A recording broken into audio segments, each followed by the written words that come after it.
Assalamualaikum warahmatullahi wabarakatuh. Eh, saya Adam dari Mente. Saya akan mempresentasikan tentang serangan cyber pada Bank Syariah Indonesia.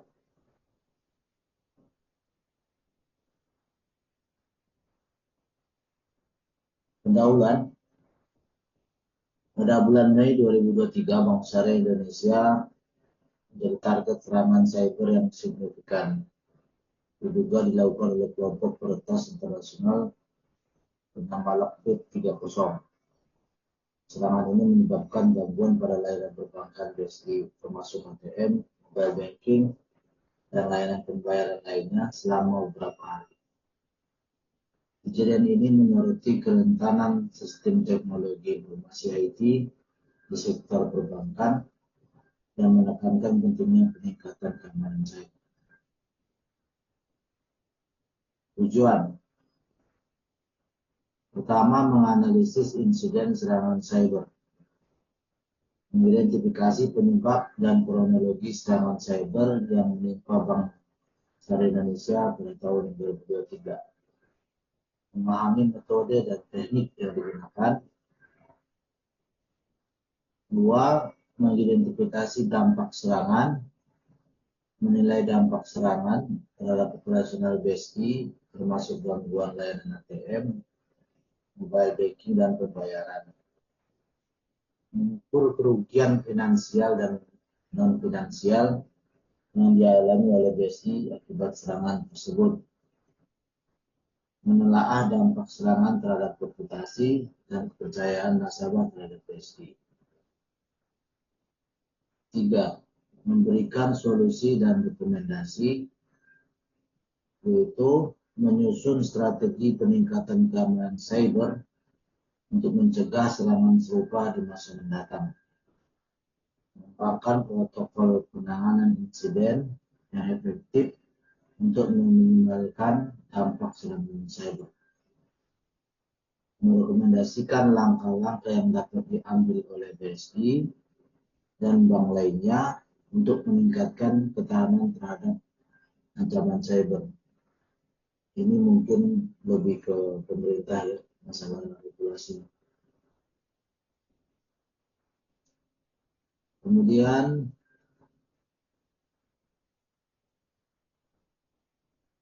kita beralih ke manfaat.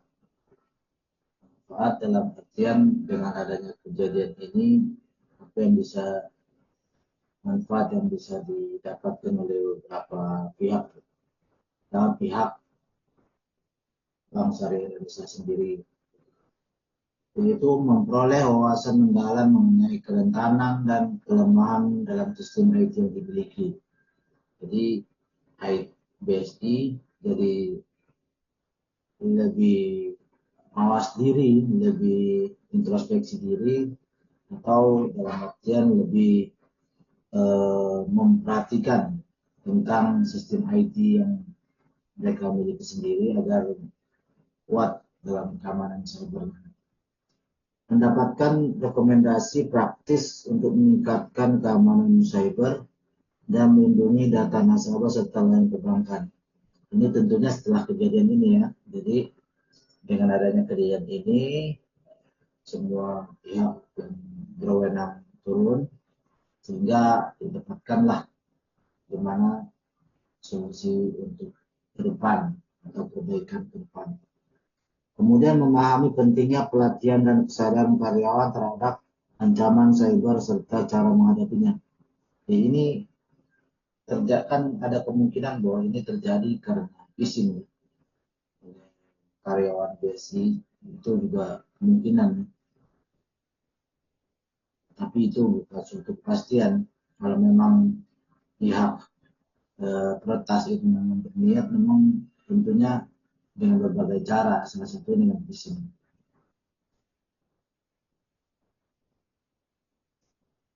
Kemudian bagi sektor perbankan lain, dengan adanya kejadian ini,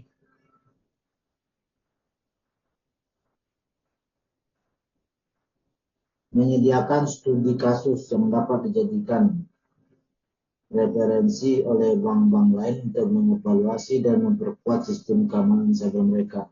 Ya, jadi sebagai pelajaran lah, sebagai dengan adanya kejadian di BSI, tentu bank-bank lain itu yang lain itu lebih prepare ya, lebih memperhatikan sistem itu mereka sendiri, mengambil pelajaran, mengambil apa namanya solusi rekomendasi yang didapat oleh pihak-pihak yang berwenang untuk mereka jadikan sebagai preventif untuk kedepannya mereka juga tidak terkena serangan cyber.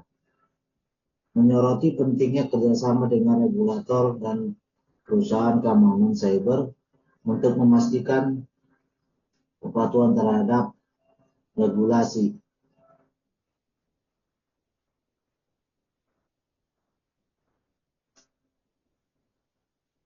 Ya, tentu ya, di pemerintahan ada yang berwenang untuk mengatur ya, tentang keamanan cyber ini, seperti OJK misalnya. Jadi mereka seharusnya kedepannya harus lebih memahami peraturan, regulasi, dan lebih taat, lebih patuh dengan aturan-aturan regulasi keamanan cyber supaya mereka lebih aman. Untuk pihak regulator dan pembuat kebijakan juga memberikan informasi yang berguna untuk mengembangkan regulasi dan kebijakan yang lebih ketat lagi. Ya, ini dengan adanya kejadian ini tentunya pihak regulator akan memperketat keamanan, memberikan informasi, pendidikan, pelatihan masalah keamanan cyber supaya lebih aman perbankan. Itu akan lebih ketat lagi. Kemudian membantu dalam mengidentifikasi area yang memerlukan pengawasan lebih ketat dan dukungan teknis yang memastikan perlindungan yang lebih baik. Ya, ini tentunya adalah bahagian dari bagaimana caranya untuk meningkatkan keamanan. Kemudian bagi masyarakat umum dan nasabah, dengan kejadian ini bisa meningkatkan kesadaran akan ancaman cyber dan pentingnya menjaga keamanan data pribadi. Jadi agar masing-masing kita itu jangan cuek-cuek aja ya terhadap data-data pribadi, keamanan baik di handphone, di laptop, di komputer, PC ya. Karena memang ada kejahatan cyber yang bisa merugikan kita semua. Kemudian mendorong partisipasi aktif dalam memastikan keamanan transaksi perbankan dan melaporkan aktivitas yang mencurigakan. Ini sambungan dari yang sebelumnya, yaitu jangan cuek aja kalau ada terjadi hal-hal yang tidak biasanya terhadap transaksi yang kita alami atau orang-orang dekat kita, keluarga, teman kerja, agar tidak cuek saja ya, tentu harus melaporkan aktivitas atau hal-hal atau kejadian-kejadian dalam transaksi perbankan yang mencurigakan. Jadi tidak boleh cuek-cuek saja. Di sini saya mau membuat suatu pembahasan singkat supaya lebih mudah untuk dipahami terhadap kejadian ini, yaitu pertama insiden awal. Insiden itu persisnya pada awal Mei 2023, BSI mendeteksi gangguan pada sistem IT mereka. Jadi memang awalnya BSI merasakan kok ada gangguan atau kejanggalan ya terhadap IT mereka. Kemudian bersamaan dengan itu juga layanan pembayaran seperti ATM dan mobile banking mengalami gangguan total selama beberapa hari. Ini efek ya, efek. Jadi sudah mulai terasa ternyata ada masalah. Kemudian dilakukan investigasi dan respons. Investigasi awal mengidentifikasikan serangan cyber yang dilakukan oleh kelompok peretas Lockbit 30. Ini jadi ketahuan, ya. Kemudian Lockbit 30 mengklaim telah mencuri data internal BSI dan mempublikasikannya di situs lab. Ini memang modusnya hacker yang peretas memang seperti itu. Mereka klaim dan mereka memberikan seperti penyanderaan lah, meminta tebusan seperti itu. Ya, tujuannya biasanya sih tidak jauh dari uang, ya. Kemudian terhadap kasus ini dilakukan tindak lanjut. BI dan OJK meningkatkan pengawasan dan audit terhadap sistem keamanan IT BSI. Otomatis BI OJK turun tangan terhadap masalah itu. OJK menyurati BSI untuk meminta keterangan mengenai langkah-langkah yang diambil terkait perlindungan konsumen dan data nasabah. Ya, ini proses, ya, proses tindak lanjutnya. Analisis penyebab. Kita mencoba menganalisis penyebab terjadinya kasus ini, yaitu penyebab utama dari serangan ini adalah kelemahan dalam sistem keamanan IT BSI yang berhasil dieksploitasi oleh kelompok peretas. Tadi disebut masalah phishing, ya. Nah, tapi setelah dicek lebih dalam, lebih ke kelemahan dalam sistem keamanan IT BSI. Jadi juga mungkin dengan phishing juga. Beberapa cara peretas berusaha untuk bisa masuk. Risiko terbesar yang dihadapi bank modern adalah serangan cyber yang dapat menyebabkan gangguan operasional, pencurian data, dan kerugian finansial. Kerugian finansial ini yang sangat krusial, sangat penting, ya. Apalagi nasabah, kurang duitnya dikit aja tentu akan komplain. Kalau nambah nggak komplain biasanya. Kemudian lanjut ke dampak serangan cyber. Cybernya tentu berdampak, ya. Pertama, gangguan layanan. Serangan ini menyebabkan kelumpuhan layanan ATM, mobile banking, dan pembayaran lainnya di BSI selama beberapa hari total ini, ya. Hal ini mengganggu transaksi nasabah dan menurunkan kepercayaan terhadap BSI. Sudah jelas, ya. Kerugian finansial. Gangguan layanan menyebabkan kerugian finansial langsung dan tidak langsung bagi BSI serta nasabah. Jadi kena dua-duanya, BSI dan nasabah. Ya tentunya uang nasabah yang ada di BSI, ya kan.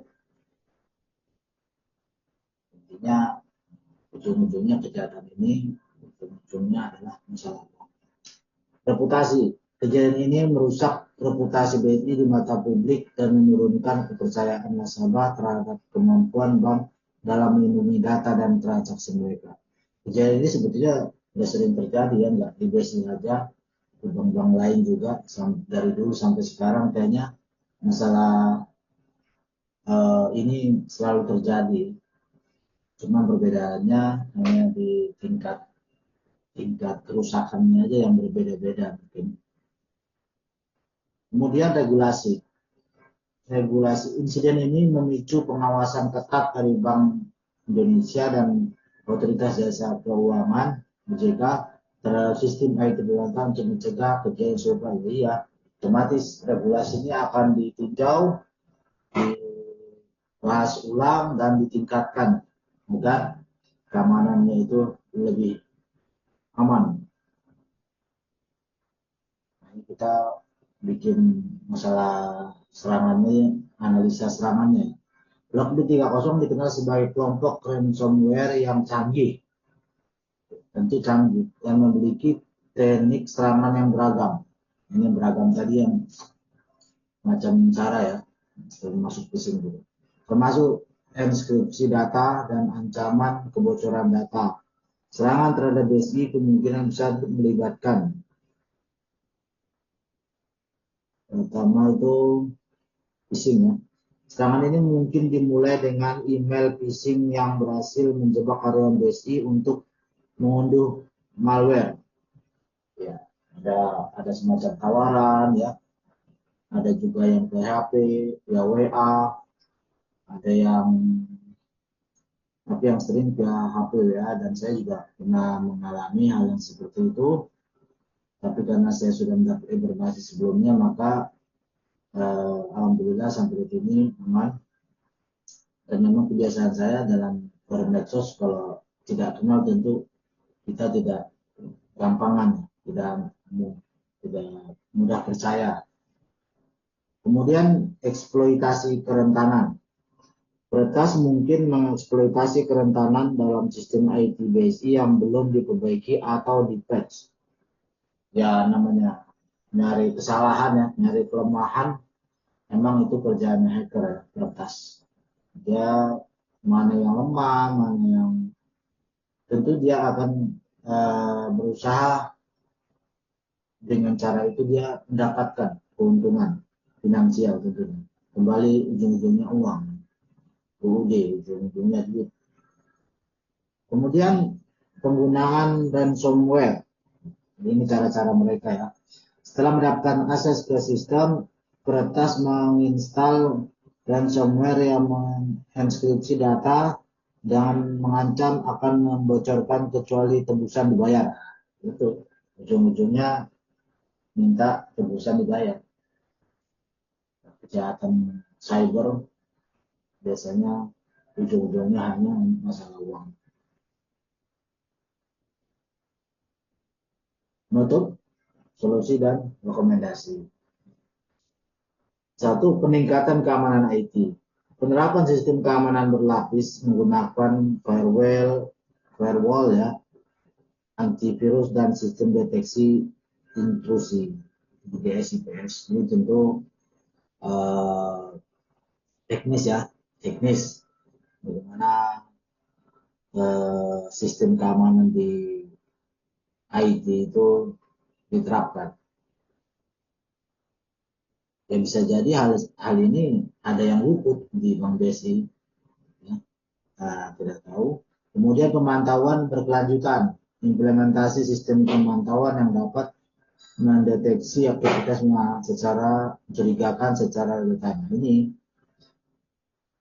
jadi ada sistem pemantauan, jadi ada sistem yang memantau kalau ada pergerakan atau aktivitas yang mencurigakan.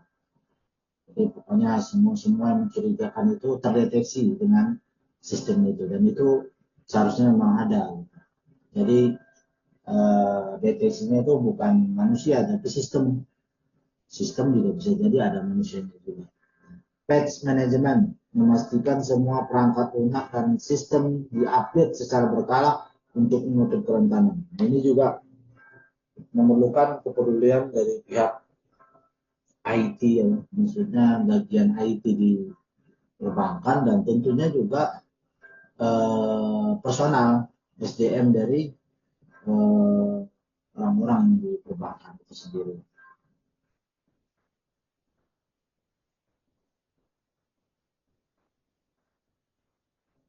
Kemudian solusi rekomendasi juga pelatihan karyawan, kesadaran keamanan cyber, memberikan pelatihan kepada karyawan tentang risiko cyber, termasuk cara mengidentifikasi email phishing dan praktik keamanan yang baik. Jadi lakukan pelatihan,